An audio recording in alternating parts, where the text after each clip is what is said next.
Okay, it's the 16th of July today. You've probably seen a ton of videos on this already, but this is Pepsi Electric, which is a bit misleading. I mean, it does, for those who don't know, this isn't actually regular Pepsi. This is some sort of Pepsi Max type thing, or diet type Pepsi, because it says 0 sugar on that on the side, but yeah, there's nothing on the logo itself. But this is... I've been informed by Americans that this is who have tried this, because this is only available in like the UK and parts of Europe. But apparently this tastes nothing like Pepsi Blue did back in the day in America. But it's fine.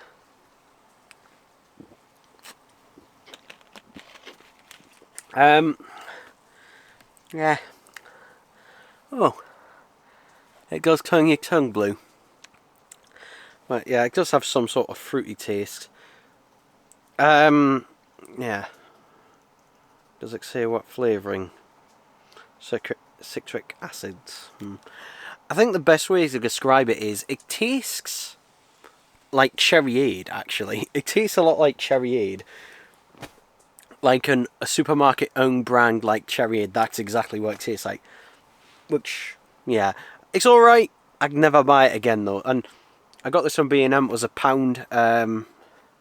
Well, its regular retail price is $1.35. It's only available in these 500ml bottles for some reason. Yeah, it's not available in cans or any of the bigger bottles. So, yeah, because otherwise I would have bought a bigger bottle. Just because it would have been about the same price as that. And obviously you would have gotten a lot more. Anyway. Package.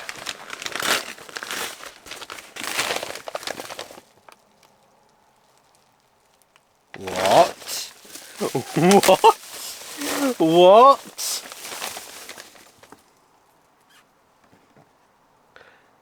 Okay, this is getting its own video. But this is what it is. This is getting its own video. Actually, you know what? Never mind. I will just keep it in this video. So yeah, I just unwrapped this because I didn't know what the hell it was. It was this. This is the Joker Collector's Edition 4K Blu-ray, and what's interesting about this is I cancelled my order with this. I cancelled my order with this because initially when this popped up, I thought it was a very early pre-order on the second film. It's not, it's just a re-release of the first film, which I didn't realise at the time, and I quickly cancelled my order. But yeah, they've sent it out, although I can see that it is damaged. You can just see it there. The box has been dinged, but yeah, I was about to unbox it on my other channel. So, not on my other channel, on this channel, as a separate video, but then I thought, well, there's no need. There is literally no need to, because, oh, there's a bit of damage on the back. There's zero reason to open this. I already, because I already own this film, that's why I cancelled my pre-order on this, but, yeah. Even though I cancelled my pre-order on this, because I ordered it and it was about 10 minutes later I realised, wait a minute. But, like, it was £25, but I got my money back anyway. But yeah, they sent it out. So I've gotten this for free. Which, yeah, obviously as like dinosaur, but who cares? It was free. It was free, so yeah. Obviously, if I had paid for it, I would have been pissed off. I mean, all they did is send it in one of these like bubble wrap bags, which is just a single layer bubble wrap. So yeah, but it's fucking weird. I was not expecting this. I was not expecting it. That's why I wondered what the hell it was. But yeah, I don't know if these are still available. I know there's a Zavvi version of this, which is exactly the same, except the steelbook, because there is a steelbook inside of here, has the same artwork as the outside. Whereas this version, which again was only £25 in comparison, this version, the steelbook is just completely black, but with the Joker logo on there. So, yeah. Like I said, if I didn't already own a steelbook of the film, in fact, I own 2 steelbooks. I own the Amazon exclusive and the UK exclusive steelbook, which I kept the UK exclusive one sealed as well. But yeah, I didn't really need any more. And that, obviously, if I had tons of money to, you know, spare, then I would. But I got it for free, so I'm not complaining. So, yay. I don't know why. Alright, it's the 22nd of July, and this may be the biggest, or one of the biggest oversized boxes ever. It just keeps going on and on and on. It's huge. Look how big it is. And it's so bloody heavy. It's so heavy. Yes. It's a box wrapped in a bin liner. Let's try and get this thing open. Bloody hell. They have packaged this well, because the item inside, unless they've happened to send me a bunch of other things, which I doubt it, the item inside is not that big. It is heavy, but it's not that big. So yeah, I think... Oh, come on. Get this bin liner off here. I should have cut it, shouldn't I? I don't know. I'm struggling to show this on camera just because of the sheer size of it. Because unfortunately I don't have a... I'm just making a mess instead. I don't have a big table or anything to really put this on. And as soon as I'm done doing this unboxing and that, this is going to have to go straight in the recycling, this box, because literally it takes up so much bloody space. Right, got the carrier bag bit off.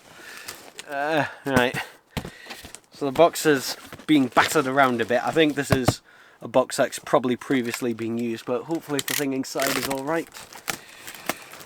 I'm not sure what way to open this, so I'm just having a guess.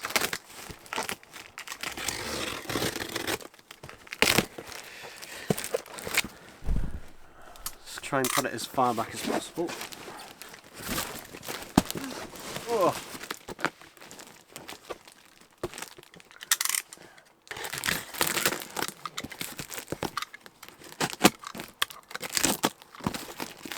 Okay.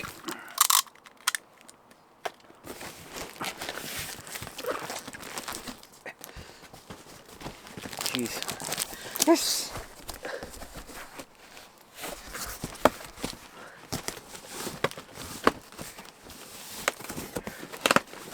This makes me wish I had like an American-sized bedroom, because my God, I've only got the tiniest amount of space here. Okay. That bit of bubble wrap in there, yeah. Look, all this packing on the side and that.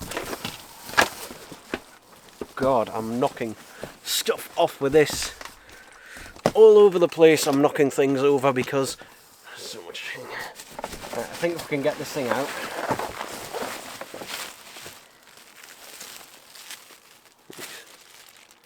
Yeah, it's just an empty bag.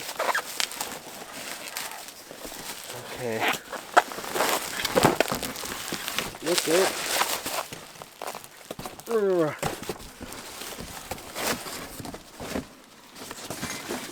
The box itself actually weighs a fair bit itself.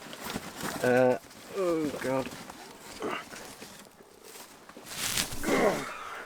Oh, okay. Oh, right. So the thing itself.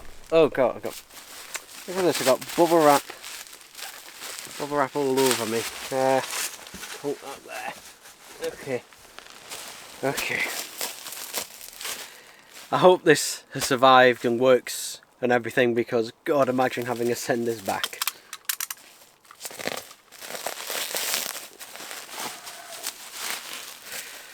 But it is a piece of electronics, and it's a piece of electronics that I have had on my want list for quite a while. and it's something Tecmo has. It's something Tecmo owns, and as ever, the Tecmo effect happened on it, where Tecmo shows something off in a video and the price will go up. I mean, it's not just him and that, but you know, it's basically because, you know, more people become aware of it. But yeah, this is the cheapest I've ever seen one of these, because normally the cheapest I've ever seen it is like £70. I got this for 30. Like, it literally just as a buy it now, £30.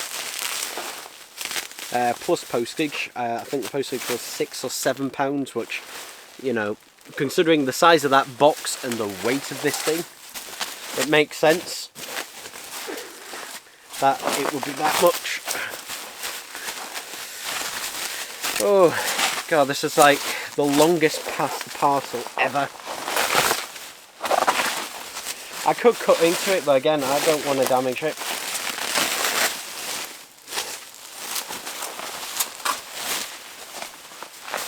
My god, there is a huge. I might keep some of the bubble wrap, like, possibly, because there's just an absolute.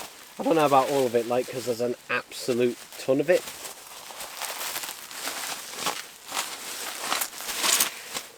But yeah, this is a bit. Yeah, that won't matter. This is a piece of electronics from the 1980s. Not 1980s, 1990s.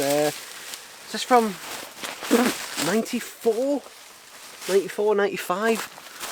Ooh. Right, I think we're down to the last few bits of bubble wrap here.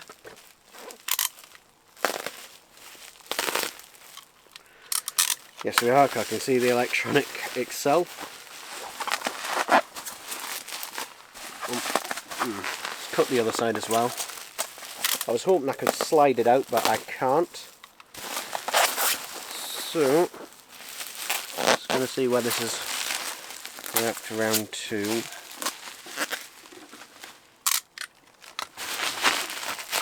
I think maybe this way to get it out.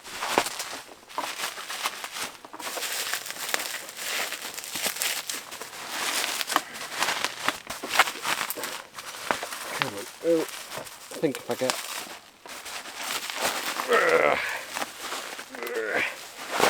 Come on, there we go, it's nearly out.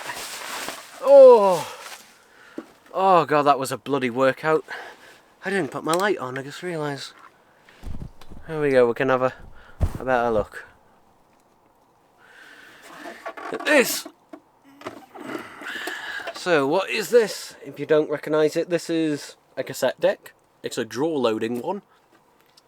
This was part of a MIDI system, which basically means mini hi-fi system, but you can have the component on its own, and cosmetically it's in really good nick. It is in really good nick. Like, no major scratching or anything like that. Yeah. Oh, I just realised I didn't take the bubble wrap off the plug. My god. I'm just looking at the amount of bubble wrap I'm going to have to clear after this. Great.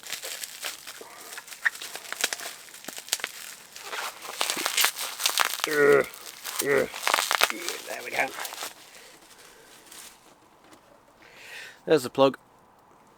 And I can tell this is not the original plug that would have been supplied with it. Someone has rewired this to be a standard UK plug.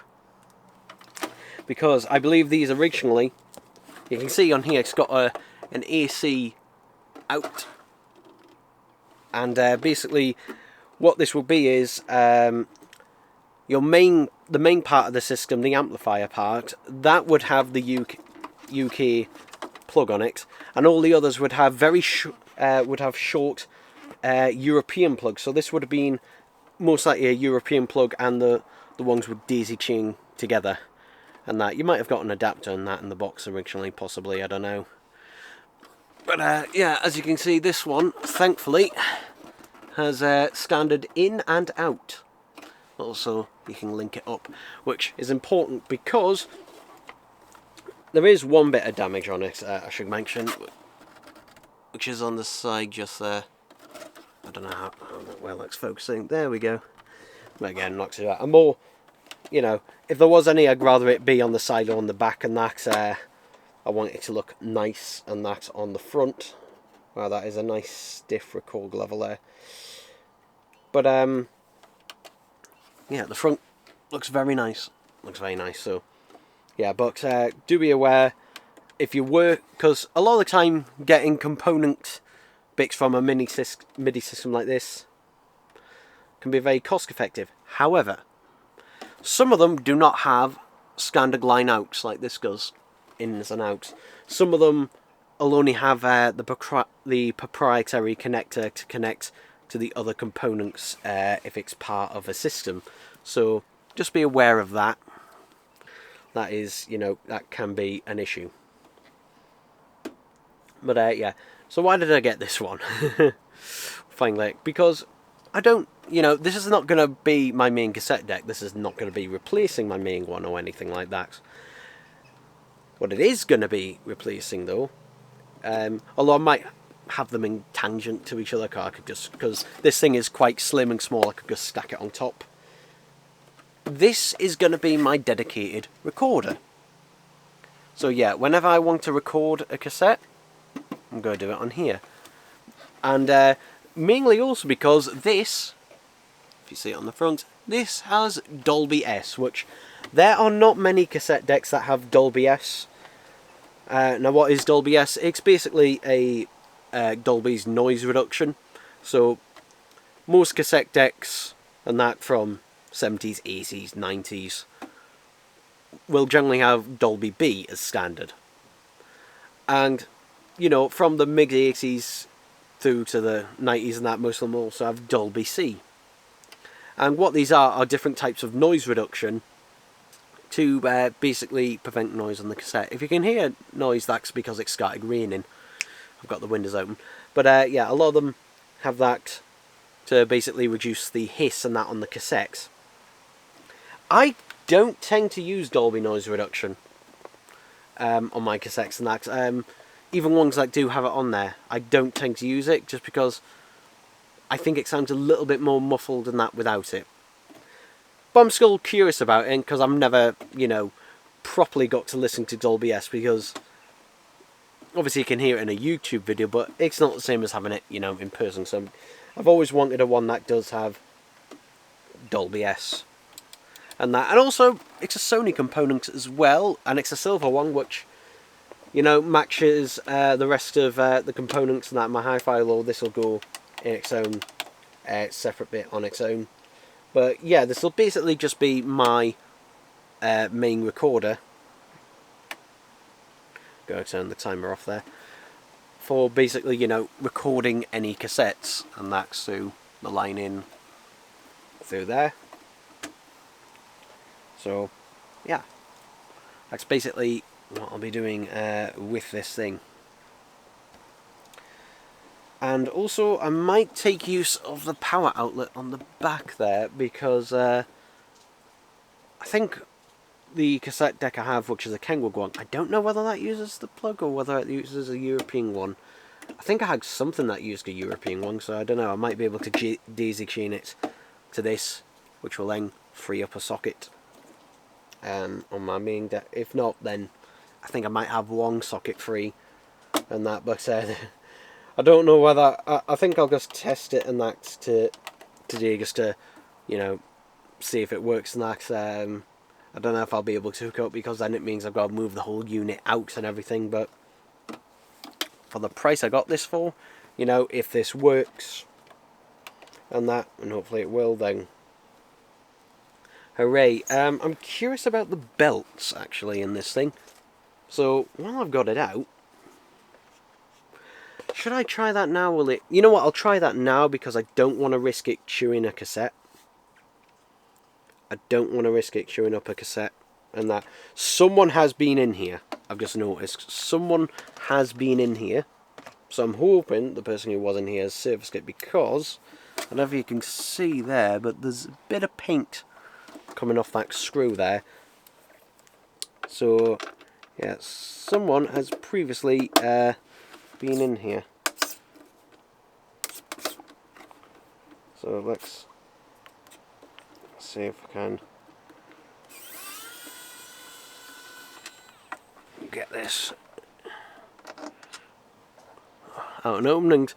I might as well show it on video just to have a look at it. If the belts are alright, great. You know, as long as they haven't perished, because that would be a pain in the arse. Like, if they're a bit loose or slacky, then, you know, I might just try it with a cassette just to see, you know, whether it works and that, and then just replace them at a later date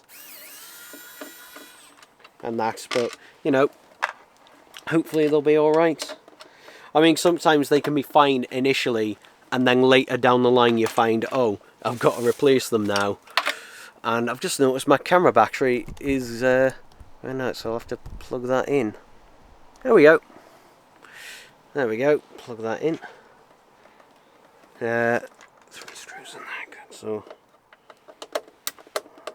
because I know with the last cassette deck I got, the belts were fine initially. They were fine for like the first 2 months or something like that, first couple of months, and after that they started to get loose. So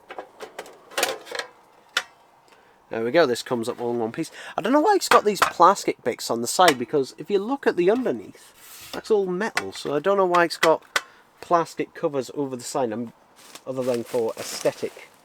Oh, there's a tape in here. There's a cassette in there. Right, so where are the belts in this? I bet you they're going to be under the deck, and I'm not going to be... Oh no, there's a belt on the side. That feels like a good twang. So yeah, but you can see all the components and that inside there. So I think what I'll have to do is plug this in, and that, because I don't think I can open the drawer and that with it off. Maybe, I don't know.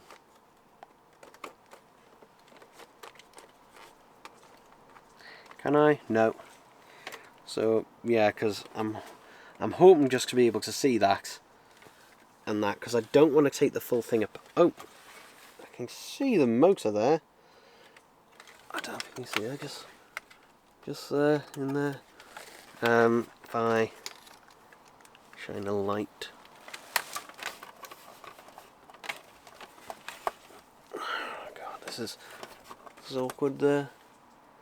I don't know if you can just see the motor, but is that rust on the motor?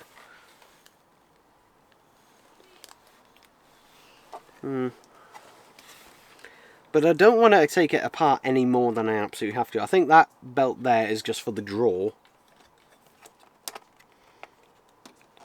And oh, yes, I can open it. Can I open it? Will it come? No, it nearly did. It nearly did. Yeah, I don't want to have to take this apart anymore than I have to, so I'm going to give that a test and that, and I might come back and say yay or nay, but regardless, it is very clean in here. That's something I wanted to check as well, because if it was dirty, then I'd give it a clean. That was something I had to do on the Kenwood one, because it was filthy. So yeah, I'll go give that a test. Okay, sorry I'm having to hold this handheld, so it's a bit shaky and zoomed in. But you can see here, I've put it in place. You can see my old Kenwood one underneath, which for now that's just going to stay there. I've got this cable coming off of it here, which this is just to an auxiliary, which I can plug into my laptop. But I have noticed something on this one, and it might be because it's part of a MIDI system, in that the volume output is a lot lower than my regular cassette deck. So yeah, if I just play a snippet of this, you'll see.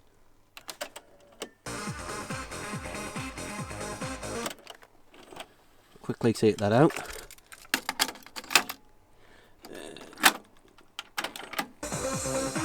You can see that, and they're both set to the same volume, so yeah, I don't know if that's just I don't know, because of its output or what. But yeah, it could be the capacitor possibly going, I don't know, but it doesn't sound bad. It just sounds a bit quieter, and that I guess I have to turn the volume up a little bit more on that one. But since I'm not using it for playback anyway, that should be fine. Something, though, I did do initially, which I forgot to do, so I had to undo the whole thing again, is the cleaning thing. I forgot to clean the cassette head and the pinch rollers, and they definitely needed a clean. They were filthy. It sounded infinitely better after I'd done that. But other than that, yeah, I'm pretty happy with it. And its placement there. So yeah, currently this Kangwon isn't connected up. And the only reason it isn't connected up, it's still got power going through it. The only reason it isn't connected up is because I don't have any more RCA or auxiliary cables to hand. So yeah, and since I'm not going to be using it anyway, it's just kind of just there, just sitting there.